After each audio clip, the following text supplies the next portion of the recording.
Welcome to the news. ముందుగా headlines.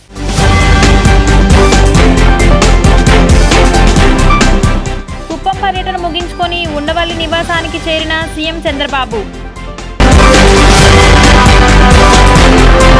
Vijayawada Manipal ఆసుపత్రిలో చేరిన 13 నెలల పాపను పరామర్శించిన మంత్రి నిమ్మల రామానాయుడు. చికిత్సకు పూర్తి సహకారం అందిస్తామని భరోసా. CM camp office CM CO పేరుతో ఆరోగ్యశ్రీ కార్డు లేని వారికి ఇచ్చే అనుమతి పత్రాలను ఏపీ ప్రభుత్వం పునరుద్ధరణ. కుప్పం పర్యటన ముగించుకొని బెంగళూరు విమానాశ్రయం నుంచి సీఎం చంద్రబాబు గన్నవరం విమానాశ్రయానికి చేరుకున్నారు. బెంగళూరు నుంచి ప్రత్యేక విమానంలో గన్నవరానికి వచ్చారు. అనంతరం విజయవాడ రోడ్డు మార్గాన ఉండవల్లి నివాసానికి సీఎం బయలుదేరి వెళ్లారు. ఈ సందర్భంగా పోలీసులు భారీ బందోబస్తు ఏర్పాటు చేశారు.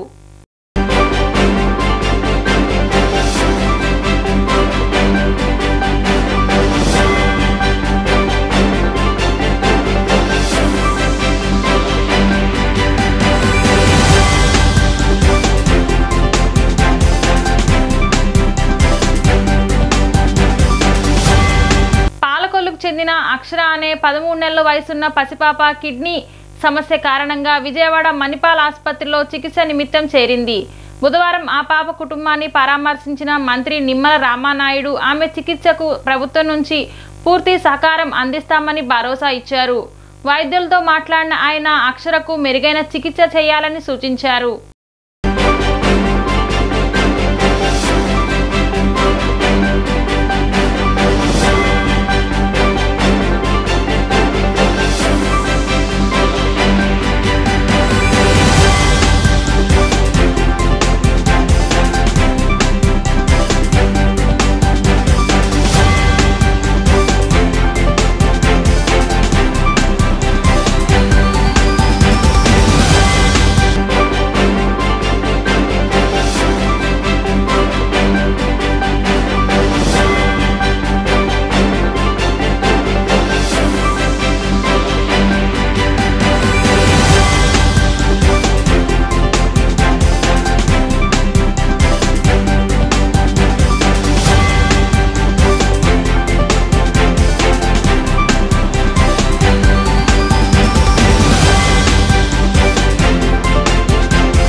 CM camp office CM CO పేరుతో ఆరోగ్యశ్రీ కార్డు లేని వారికి ఇచ్చే అనుమతి పత్రాలను ఏపీ ప్రభుత్వం పునరుద్ధరించింది.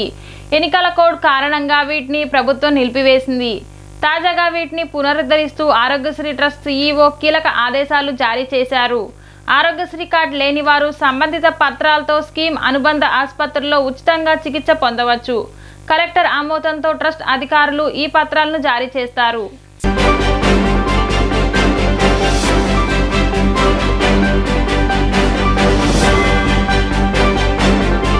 ప్రజా దర్బార్కు తరలివచ్చిన ప్రజలకు మంత్రి నారా లోకేష్ భరోసా ఇచ్చారు. ప్రభుత్వ పాఠశాలలో విద్యార్థులకు నాణ్యమైన భోజనం అందిస్తామని స్పష్టం చేశారు. నేనున్నానంటూ సమస్యల పరిష్కారం కోసం ప్రజా దర్బార్కు తరలివచ్చిన ప్రజలకు విద్యా, ఐటీ, ఎలక్ట్రానిక్స్ శాఖ మంత్రి నారా లోకేష్ భరోసా ఇచ్చారు. ఉండవల్లి నివాసంలో బుధవారం నిర్వహించిన ప్రజా దర్బార్కు మంగళగిరితో పాటు రాష్ట్ర వ్యాప్తంగా ప్రజలు పెద్ద ఎత్తున తరలివచ్చారు. ఉదయం నుంచే నారా లోకేష్ను నేరుగా కలిసి తమ సమస్యలు విన్నవించుకునేందుకు బారులు తీరారు. ఎవరూ అధైర్యపడవద్దని, సమస్యలను త్వరితగతిన పరిష్కరించేందుకు చర్యలు తీసుకుంటామని యువనేత హామీ ఇచ్చారు. మధ్యాహ్న భోజన పథకం నిర్వహణ సభ్యుల గౌరవ వేతనాలు పెంచాలని మంగళగిరి నియోజకవర్గం పెదవడ్లపూడి ప్రభుత్వ పాఠశాలల్లో పనిచేస్తున్న మధ్యాహ్న భోజన కార్మికులు నారా లోకేష్ను కలిసి విజ్ఞప్తి చేశారు. ప్రస్తుతం తమకు నెలకు 3,000 గౌరవ వేతనం ఇస్తున్నారని, దీనిని 5,000 నుంచి 10,000కు పెంచాలని కోరారు. పాఠశాలల్లో అదనంగా రాగిజావా, కోడిగుడ్లు ఉడకబెట్టేందుకు ఎలాంటి అదనపు వేతనం ఇవ్వడం లేదని, అందుకయ్యే గ్యాస్ కూడా తమ జీతం డబ్బుల నుంచే ఖర్చు పెట్టుకొని విద్యార్థులకు అందిస్తున్నామని వాపోయారు. జీతాలు సక్రమంగా అందడం లేదని, పని ఒత్తిడి కూడా అధికంగా ఉందని లోకేష్ దృష్టికి తీసుకువచ్చారు. ఈ సందర్భంగా యువనేత మాట్లాడుతూ ప్రభుత్వ పాఠశాలల్లో విద్యార్థులకు నాణ్యమైన భోజనం అందిస్తామని స్పష్టం చేశారు. మధ్యాహ్న భోజనంలో ప్రస్తుతం విద్యార్థులకు అందించే మెనూను అడిగి తెలుసుకున్నారు. మెనూ ఏ విధంగా ఉంటే విద్యార్థులు ఇష్టపడతారో వివరాలు ఇవ్వాలని తనను కలిసిన కార్మికులను కోరారు. మధ్యాహ్న భోజన పథకం నిర్వహణ సభ్యుల సమస్యలను పరిశీలించి తగిన చర్యలు తీసుకుంటామని హామీ ఇచ్చారు.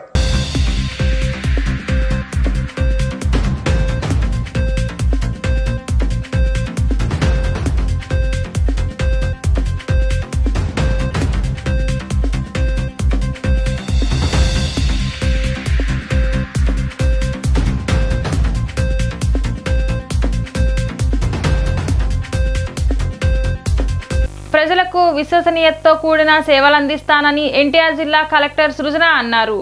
జిల్లాకు దేశవ్యాప్తంగా మంచి పేరు వచ్చే విధంగా సమర్థవంతంగా విధులు నిర్వహిస్తామని ఆమె తెలిపారు.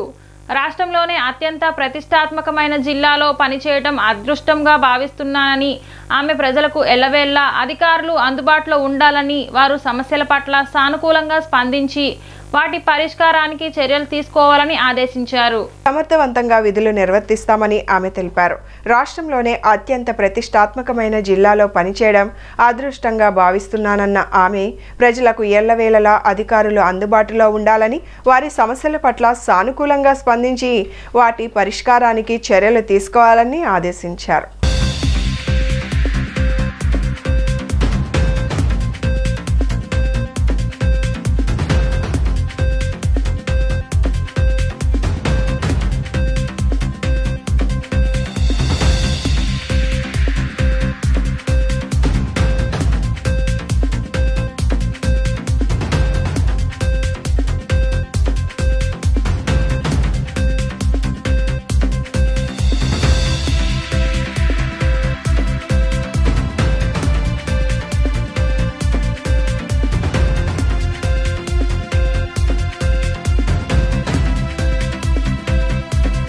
అందరికీ నమస్కారం అండి. ఇంత ప్రతిష్టాత్మకమైన జిల్లాలో కలెక్టర్గా చేరడం చాలా ఆనందంగా ఉంది. ముందుగా ముఖ్యమంత్రి గారికి ఈ అవకాశం ఇచ్చినందుకు ధన్యవాదాలు. ఇక్కడే విజయవాడలో సబ్ కలెక్టర్గా 2015-16లో చేయటం జరిగింది. మళ్ళీ ఒకసారి ఇదే ఆఫీస్లో ఇంకొక పాత్రలో, కలెక్టర్ పాత్రలో రావటం చాలా ఆనందంగా ఉంది. ఇప్పుడు కొత్తగా ఏర్పడిన ప్రభుత్వం అంచనాల ప్రకారం, ప్రజల ఆశయాల ప్రకారం మన రాష్ట్రాన్ని, అమరావతిలో ఉన్న విజయవాడని కూడా ముందుకు తీసుకెళ్ళటానికి, అన్ని విధాలుగా బాగు చేయడానికి నిర్దేశించిన ప్రణాళికలన్నీ ఖచ్చితంగా ప్రజలకి చేరువ తీసుకురావడానికి నా పూర్తి బాధ్యత నేను నిర్వహిస్తాను. సో మీ అందరి సహాయ సహకారాలు కూడా దానికోసం ఉండాలని ఆశిస్తున్నాను.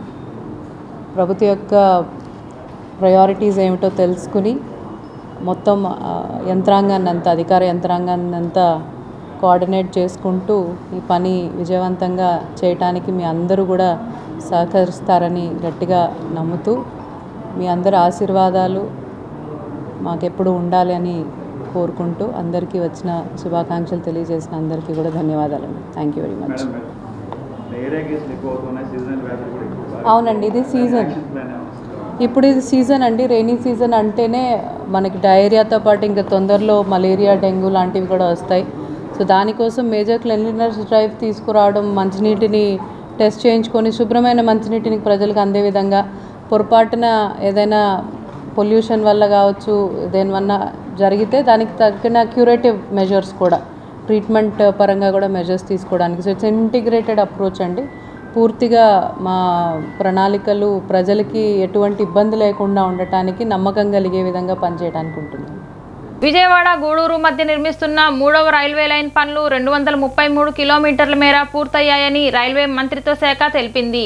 288 కిలోమీటర్ల మేర నిర్మిస్తున్న ఈ లైన్లో పలు చోట్ల వంతెనలు నిర్మించామని రైల్వే మంత్రిత్వ శాఖ ట్వీట్ చేసింది. ఈ లైన్ పనులు పూర్తయ్యే అందుబాటులోకి వస్తే రాష్ట్రంలో వాణిజ్యం ఊపందుకోవడంతో పాటు ఉత్తరాది రాష్ట్రాలకు, దక్షిణాది రాష్ట్రాలతో మెరుగైన రవాణా సదుపాయాలు అందుబాటులోకి వస్తాయని పేర్కొంది.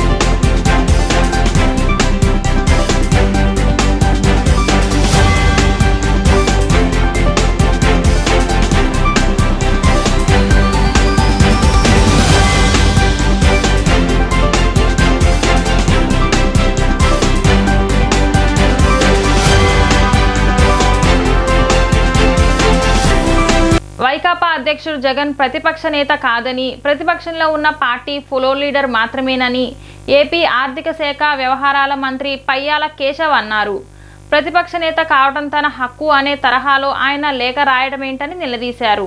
హోదాకు 10% సీట్లు ఉండాలనే నిబంధన ఎక్కడా లేదంటూ స్పీకర్ అయ్యన్న పాత్రుడికి జగన్ లేఖ రాసిన నేపథ్యంలో మంత్రి పయ్యావుల కేశవ్ స్పందించారు.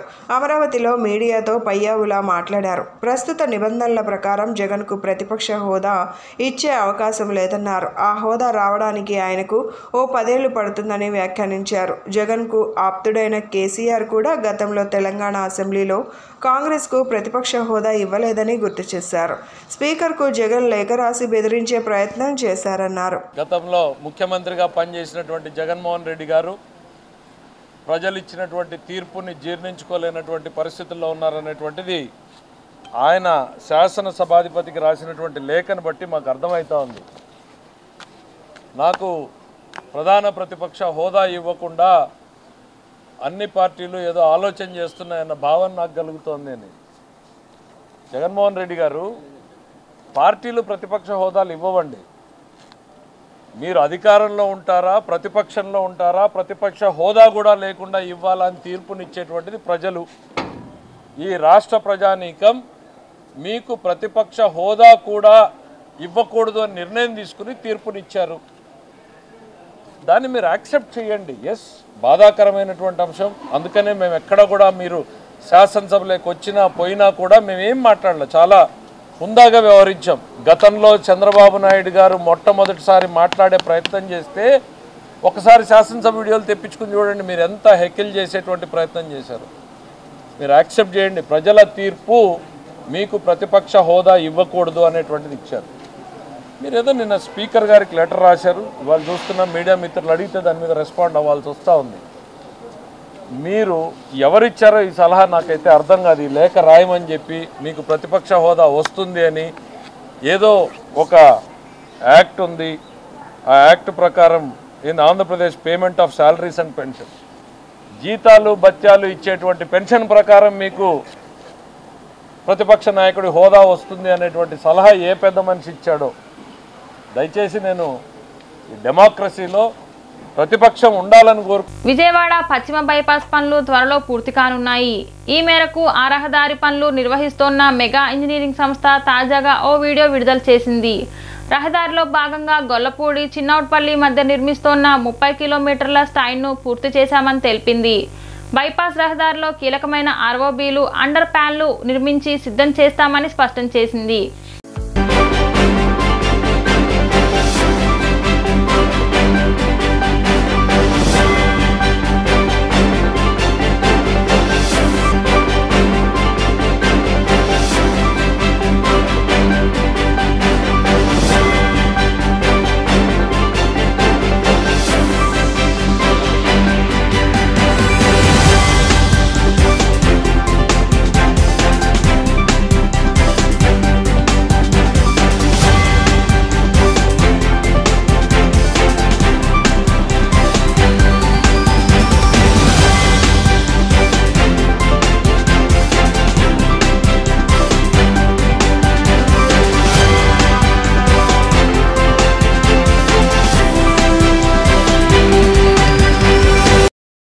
డ్రగ్స్ కి బానిసలైతే తమ భవిష్యత్ కోల్పోతారని, సెలబ్రిటీలు ఆటలాడేవారు డ్రగ్స్ కి అలవాటు పడితే దేశానికి పరువు పోతుందని, డ్రగ్స్ కేసుల్లో ఇరుక్కుంటే సంవత్సరాల తరబడి జైలు శిక్ష పడుతుందని ఏపీ డీజీపీ ద్వారకా తిరుమలరావు హెచ్చరించారు. డ్రగ్స్ వాడటం వల్ల దేశాలు ఆర్థిక పరిస్థితులు దెబ్బతిని దేశం కోలుకోవడం కష్టంగా మారుతుందని అన్నారు. డీజీపీ ద్వారకా తిరుమలరావు ఐపీఎస్ పాల్గొన్నారు. ఈ సందర్భంగా ఆయన మాట్లాడుతూ డ్రగ్స్కి ఎడిక్ట్ అవడం వల్ల ఆర్థిక వ్యవస్థ చిన్నభిన్నం అవటమే కాకుండా వ్యక్తుల జీవితాలు అస్తవ్యస్తం అవుతున్నాయని తెలిపారు. గతంలో ఎర్రచందనం స్మగ్లింగ్పై ఉక్కుపాదం మోపామని, ఇప్పుడు 100 రోజుల్లో డ్రగ్స్ స్మగ్లింగ్ను అరికట్టేందుకు చర్యలు తీసుకుంటున్నట్టు తెలిపారు. విశాఖ, అనకాపల్లి, మన్యం జిల్లాల్లో పండుతున్న గంజాయిని అరికట్ట అరికట్టడానికి ప్రత్యేక చర్యలు చేపడుతున్నామని తెలియజేశారు. పండిస్తున్న ప్రాంతం నుండి గంజాయిని బయటికి రాకుండా కట్టడి చేయగలిగితే చాలా వరకు గంజాయిని అరికట్టవచ్చని అన్నారు.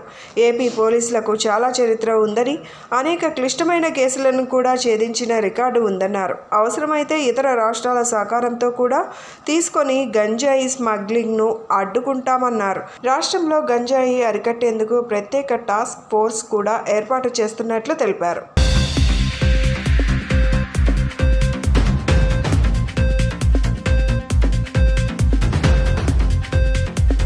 విద్యార్థులతో పాటు పిల్లలతో పాటు వచ్చిన తల్లిదండ్రులు అందరికీ కూడా నమస్కారాలు.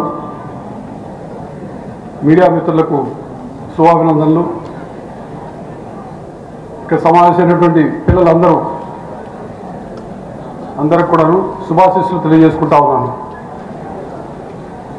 ఇంతకుముందే రామకృష్ణ గారు చెప్పారు, చాలామంది ఇంకా వస్తే హాలు సరిపోక పంపించేయాల్సి వచ్చింది, కొంతమంది వెనక్కి పంపించేయాల్సి వచ్చిందని. ఇది ఒక విధంగా చాలా శుభపరిణామం. ఎందుకంటే మనం చేస్తున్న కార్యక్రమం మాదక ద్రవ్యాల వినియోగానికి వ్యతిరేకంగా చేస్తున్న కార్యక్రమానికి అవగాహన కార్యక్రమం. అవగాహన కార్యక్రమానికి ఎంతమంది వచ్చారు అంటే ఒక విధంగా పరిష్కార దిశగా మనం వెళ్తున్నామని అనుకోవచ్చు. The solution has started. The journey has started against the drug addiction అయితేనేమి, అబ్యూజ్ అయితేనేమి, దీనికి వ్యతిరేకంగా మనం చేస్తున్నటువంటి పోరాటానికి చక్కటి మద్దతు లభించిందని చెప్పవచ్చు. ఇంత చక్కటి కార్యక్రమం, సమాజ హితమైనటువంటి కార్యక్రమం నిర్వహిస్తున్నందుకు ప్రత్యేకంగా విజయవాడ పోలీసు వారిని అభినందిస్తూ ఉన్నాను.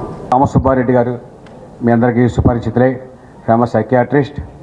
And doctor Baira Ramakoteswara garu, additional director of prosecutions, and other dignitaries who are in this meeting, and all the students, media, parents, faculty, doctors, advocates who have attended this meeting. First thing is, thank you all for attending this awareness campaign which is organized by City Police. మన గౌరవనీయులు DG garu Dwaraka Tirumalarao sir shortly మనతో join అవుతారు. In the meanwhile will continue the programme. మనకి ఈరోజు international day against drug abuse అనేది ఏదైతే ఉందో already మీకు కొంతమంది స్టూడెంట్స్ చెప్పున్నారు ఇందాక. So this is declared by UN general council. మీ అందరికీ ఐడియా ఉంది. నెక్స్ట్ డ్రగ్ అబ్యూస్, దీనివల్ల ప్రాబ్లమ్స్ ఏంటి, బ్రెయిన్ ప్రాబ్లం వస్తుందా, హార్ట్ ప్రాబ్లం వస్తుందా, డెత్ వస్తుందా అనేది ఆల్రెడీ మన స్టూడెంట్స్ చాలా యాక్టివ్గా ప్రొయాక్టివ్గా ముందే చెప్పున్నారు. Everybody knows that today is the day, a great day we have to remember in our life. Today is the International Day against drug abuse and illicit trafficking. And I invited and in this great occasion, I welcome all students who assembled here and all their parents, dignitaries and distinguished dignitaries and colleague officers, staff and all officers in City Police. Sir, police department తలుచుకుంటే ఏమైనా చేయగలరు with in a short period. ఇది ఒక ఉదాహరణ. Hats off to the department sir. నిన్న సాయంత్రం నేను చిన్న న్యాప్ తీస్తుంటే అరౌండ్ 5 o'clock మాచవరం సిఐ గుండ్రామ్ గారు ఫోన్ చేశారు, డాక్టర్ ఇట్లా రేపు మీటింగ్ ఉంది మీరు మాట్లాడాలని. నాకు చాలా షార్ట్ నోటీస్ కదండి, మరి కొంచెం ప్రిపేర్ కావాలంటే లేదు డాక్టర్ గారు మీరు రావాల్సిందే, మాట్లాడాల్సిందే అని. విజయవాడ పోలీసు అడిగిన తర్వాత మేము ఎలా కాదంటాం. సో అయిపోయింది.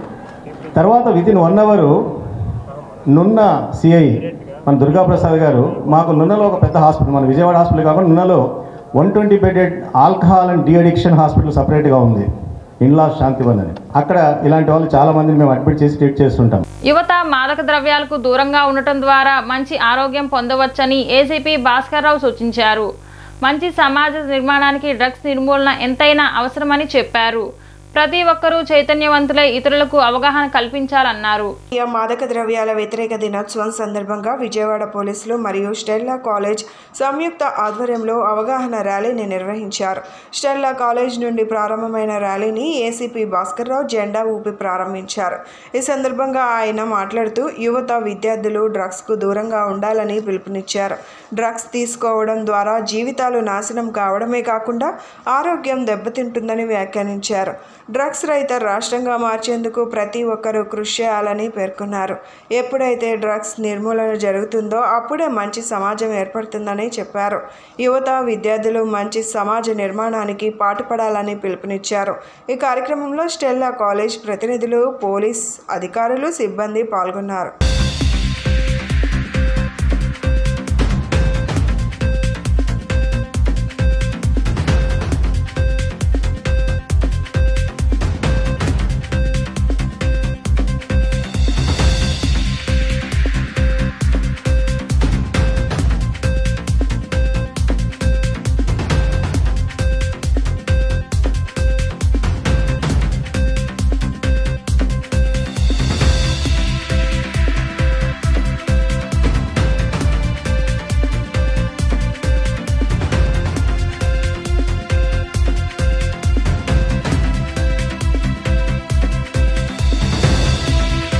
ఈరోజు అంతర్జాతీయ drug abuse anti drug day సందర్భంగా పోలీస్ డిపార్ట్మెంట్ తరపు నుంచి సిపి గారి ఉత్తర్వుల మేరకు మన సెంట్రల్ డివిజన్ పరిధిలో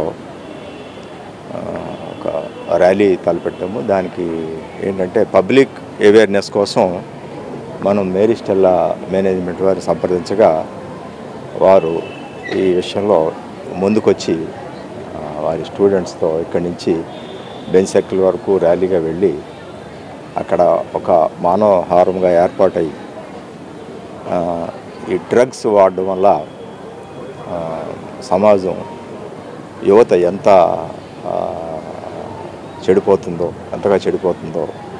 దాని యొక్క ప్రభావం, చెడు ప్రభావం ఎంతగా సొసైటీ మీద చూపిస్తుందో తెలియజేసి యువత ఈ డ్రగ్స్కు దూరంగా ఉండాలని, డ్రగ్స్ వాడకం చేయకూడదని, అట్లాగే డ్రగ్స్ వాడేవాళ్ళు కూడా వాళ్ళకి ఈ విషయాలు తెలియజేసి డ్రగ్ నిర్మూలించాలని, యువత మంచి దారిలో ఆరోగ్యకరమైన సొసైటీ నిర్మాణానికి ఈ యువత ముందుకు రావాలని తెలియజేసే కార్యక్రమాన్ని ఇప్పుడు మనం ఈ స్టెల్లా కాలేజీ స్టార్ట్ చేస్తున్నాం. దీనికి ఈ స్టెల్లా కాలేజీ కరెస్పాండెంట్ గారు అట్లాగే ప్రిన్సిపల్ గారు ముందుకొచ్చి దీనికి సహకరించినందుకు వారికి కూడా ధన్యవాదాలు. అట్లాగే ఈ కార్యక్రమాన్ని విజయవంతం చేయాలని మిమ్మల్ని కూడా మేము కోరుకుంటున్నాం. ముఖ్యమంత్రి నారా చంద్రబాబు నాయుడు సారథ్యంలో కూటమి ప్రభుత్వం ప్రజా సంక్షేమం, అభివృద్ధి ప్రజలు ఆశించిన మేరకు చేస్తుందని మంత్రి డోలా బాల వీరాంజనేయ స్వామి అన్నారు. రాష్ట్ర సచివాలయం 3వ భవనం మొదటి అంతస్తులో కుటుంబ సభ్యులతో పూజా కార్యక్రమాలు నిర్వహించిన అనంతరం సాంఘిక సంక్షేమ, వికలాంగులు, వయోవృద్ధులు సంక్షేమ, గ్రామ సచివాలయాల వాలంటీర్ల శాఖ మంత్రిగా నేడు పదవీ బాధ్యతలు స్వీకరించారు. ఇస్తానని మంత్రి వీరాంజనేయ స్వామి తెలిపారు.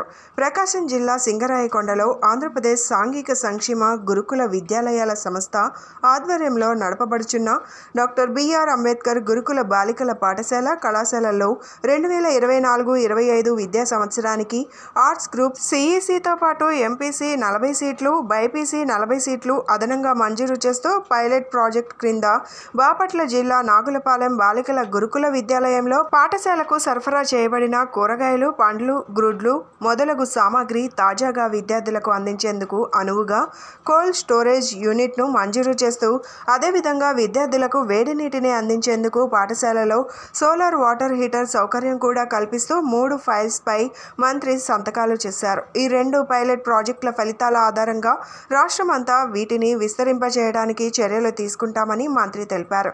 షెడ్యూల్ తెగలకు చెందిన విద్యార్థులకు ఫీజులు మంజూరు చేయడంలో సాంఘిక సంక్షేమ శాఖ నోడల్ శాఖగా పనిచేస్తుందని, ఆగిపోయిన ఫీజు బకాయిలను చెల్లించడానికి బడ్జెట్ మంజూరు చేయించేందుకు కృషి చేస్తానని మంత్రి అన్నారు. 2023-24 సంవత్సరానికి వివిధ పథకాల ద్వారా ఉన్న బకాయిలను విలేకరులకు మంత్రి వివరించారు. పోస్ట్ మెట్రిక్ స్కాలర్షిప్ల పథకం కింద మొత్తం 2,505.56 కోట్లు ఉండగా ఎస్సీ విద్యార్థులకు 131.82 కోట్లు, వసతి నిర్వహణ రుసుము క్రింద బకాయిలు మొత్తం 895 కోట్లు ఉండగా ఎస్సీ విద్యార్థులకు 90 కోట్లు, హాస్టల్ బిల్స్ మొత్తం 20.71 కోట్లు, PMEGY పథకం క్రింద 62.30 కోట్లు, ఎన్టీఆర్ విద్యోన్నతి పథకం కింద మొత్తం 1.99 కోట్లు, అంబేద్కర్ విదేశీ విద్యా పథకం కింద 5.69 కోట్లు, బెస్ట్ అవైలబుల్ స్కూల్స్ పథకం కింద 60.10 కోట్లు, ఎస్టీ ఎస్సీ చట్టం మ్యాండటరీ రిలీఫ్ కులాంతర వివాహాల కొరకు మొత్తం 21.87 కోట్లు స్థూలంగా అన్ని పథకాలకు విడుదల కావాల్సిన మొత్తం 3573.22 కోట్లు అని ఆంధ్రప్రదేశ్ సాంఘిక సంక్షేమ రెసిడెన్షియల్ విద్యా సంస్థల సొసైటీకి చెందిన బిల్లులు 2019 నుండి 24 వరకు మొత్తం 243.34 కోట్లు ఉన్నాయని మంత్రి వివరించారు. సాంఘిక సంక్షేమ శాఖ ద్వారా షెడ్యూల్ కులాల సమగ్ర అభివృద్ధికి పూర్తి స్థాయిలో కృషి చేస్తుందని, వికలాంగులకు ప్రత్యేక పాఠశాలలు, హాస్టళ్లు, స్కాలర్షిప్లు మంజూరు చేయడమే కాకుండా వారికి జీవనోపాధి కల్పించేందుకు ప్రణాళికలు తయారు చేస్తామని, వయో వృద్ధుల సంరక్షణపై అవగాహన కార్యక్రమాలు కూడా నిర్వహిస్తామని మంత్రి ఈ సందర్భంగా తెలిపారు. విద్యుత్ శాఖ మంత్రి గొట్టిపాటి రవికుమార్, గ్రామ వార్డు సచివాలయాల ప్రధాన కార్యదర్శి అజయ్ జైన్, సాంఘిక సంక్షేమ శాఖ కార్యదర్శి కె హర్షవర్ధన్, ఇతర అధికారులు, ఉద్యోగులు మంత్రిని మర్యాదపూర్వకంగా కలిసి పుష్పగుచ్చాలతో అభినందనలు తెలియజేశారు. ఈరోజు సచివాలయం 3వ బ్లాక్లో సాంఘిక సంక్షేమ శాఖ మరియు డిజేబుల్డ్ గ్రామ వార్డు సచివాలయ శాఖ మంత్రులుగా బాధ్యతలు తీసుకొచ్చుకోవడం చాలా సంతోషంగా ఉంది. మా ముఖ్యమంత్రి వర్యులు శ్రీ నారా చంద్రబాబు నాయుడు గారు నా మీద ఉంచినటువంటి బాధ్యతల్ని సమర్థవంతంగా నిర్వహించి ఏదైతే నా శాఖలో చాలామందికి ప్రభుత్వం నుంచి అవసరాలు ఉన్నాయి, వీళ్ళన్నిటి కూడా సేవ చేసే విధంగా ప్రభుత్వం యొక్క స్టాండర్డ్స్ ప్రకారం వాళ్ళందరికీ కూడా అన్నీ అందించే విధంగా చర్యలు చేపడతామని చెప్పి తెలియజేసుకుంటూ ఈరోజు మొదటిగా 3 సంతకాలు సోషల్ వెల్ఫేర్ డిపార్ట్మెంట్లో, అదేవిధంగా డిజేబుల్డ్ డిపార్ట్మెంట్ నుంచి ఒకటి ఈరోజు నేను సిగ్నేచర్ చేయడం జరిగింది. ఒక ముఖ్య విషయం ఏంటంటే 2014-19 ముందు తెలుగుదేశం ప్రభుత్వంలో నారా చంద్రబాబు నాయుడు గారు ముఖ్యమంత్రిగా ఉన్నప్పుడు కొన్ని గురుకుల పాఠశాలలో అదనంగా సీట్లు ఇవ్వడం జరిగింది. గత ప్రభుత్వంలో జగన్మోహన్ రెడ్డి ముఖ్యమంత్రిగా ఉన్నప్పుడు ఈ గురుకుల పాఠశాలలో సీట్లు రద్దు చేశారు. ఇది రాష్ట్ర వ్యాప్తంగా సుమారు 1600 వరకు ఉన్నాయి.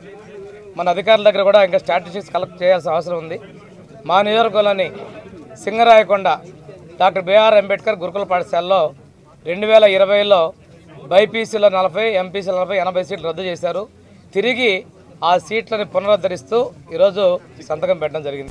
దేశ రక్షణ పణంగా పెట్టే అగ్నిపథ్ పథకాన్ని వెంటనే రద్దు చేసి పాత పద్ధతిలోనే ఆర్మీ రిక్రూట్మెంట్ చేయాలని అఖిల భారత యువజన సమాఖ్య ఏఐవైఎఫ్ రాష్ట్ర అధ్యక్షులు పరుచూరి రాజేంద్రబాబు డిమాండ్ చేశారు. రక్షణ శాఖలో ఖాళీగా ఉన్న 1,04,653 పోస్టులకు భర్తీ చేయాలని డిమాండ్ చేశారు.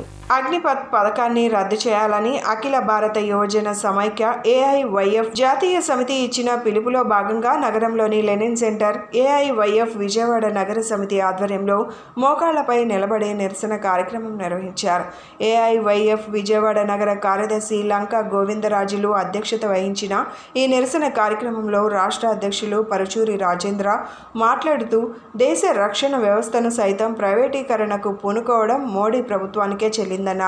కేవలం 4 సంవత్సరాలు మాత్రమే ఉపయోగించుకొని తర్వాత ఇంటికి పంపి వారికి ఎటువంటి పెన్షన్, ఇతర సదుపాయాలు లేకుండా చేయడం చూస్తుంటే బీజేపీకి దేశ రక్షణ పట్ల ఎంత చిత్తశుద్ధి ఉందో అర్థం అవుతుందన్నారు. ఎట్టి పరిస్థితుల్లోనూ దేశ రక్షణ వ్యవస్థను ప్రైవేటీ వారికి అప్పగించరాదని డిమాండ్ చేశారు. అగ్నిపథ్ స్కీమ్ విషయంలో కేంద్ర ప్రభుత్వం రోజుకో మాట, పూటకో ప్రకటన చేస్తుండడంతో ప్రజల్లో తీవ్ర అయోమయం ఏర్పడిందని, ఇప్పటికైనా కేంద్రంలో ఉన్న మోడీ బీజేపీ ప్రభుత్వం కుయుక్తులు మాని అగ్నిపథ్ పథకాన్ని రద్దు చేసి పాత పద్ధతిలోనే ఆర్మీ రిక్రూట్మెంట్ చేయాలని డిమాండ్ చేశారు.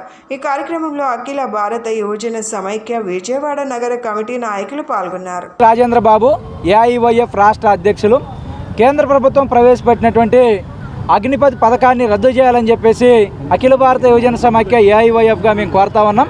ఏఐవైఎఫ్ జాతీయ సమితి ఇచ్చినటువంటి పిలుపులో భాగంగా ఈరోజు విజయవాడ లెనిన్ సెంటర్లో మోకాళ్ళ మీద నుంచొని వినూత్న రీతిలో ఏఐవైఎఫ్ ఆధ్వర్యంలో నిరసన కార్యక్రమాన్ని చేపట్టడం జరిగింది. దేశవ్యాప్తంగా ఆర్మీలో ఖాళీగా ఉన్నటువంటి 1,04,653 పోస్టులు భర్తీ చేయాలని చెప్పేసి మేము కేంద్ర ప్రభుత్వాన్ని కోరుతా ఉన్నాం. కేంద్ర ప్రభుత్వం ప్రభుత్వ రంగ సంస్థలనే ప్రైవేటు వ్యక్తులకు దారాదత్తం చేస్తుంది అనుకుంటే ప్రైవేట్ రంగ సంస్థల్లో దారాదత్తం చేయడమే కాదు, ఈ దేశానికి రక్షణ సంస్థలైనటువంటి ఆర్మీ త్రివిధ దళాలను కూడా మేము ప్రైవేటు వ్యక్తులు దారాదత్తం చేస్తామనేటువంటి పద్ధతిలో కాంట్రాక్ట్ బేసిక్లో మేము 4 సంవత్సరాలు పనిచేస్తే 100 మంది పనిచేస్తే దాంట్లో 25 మందినే మేము అగ్నిపథ్ పథకంలో పెట్టుకుంటామని చెప్పేసి పెట్టడం సరైనటువంటి పద్ధతి కాదు. ఆ విధంగా చేయడం వల్ల దేశ భద్రతకు సంబంధించినటువంటి అనేక రహస్యాలు బయటికి వెళ్ళేటటువంటి ప్రమాదం ఉంది. కాబట్టి ఆ విషయంలో పునరాలోచన చేసి పాత పద్ధతిలోనే రిక్రూట్మెంట్ చేయాలని అగ్నిపథ్ పథకాన్ని రద్దు చేస్తూ దేశవ్యాప్తంగా ఖాళీగా ఉన్న 1,53,653 పోస్టులకు సంబంధించినటువంటి ఆర్మీ పోస్టులను భర్తీ చేయాలని చెప్పేసి ఈరోజు ఏఐవైఎఫ్గా మేము కోరుతా ఉన్నాం. బులెటిన్ ముగించే ముందు ముఖ్యాంశాలు మరొకసారి.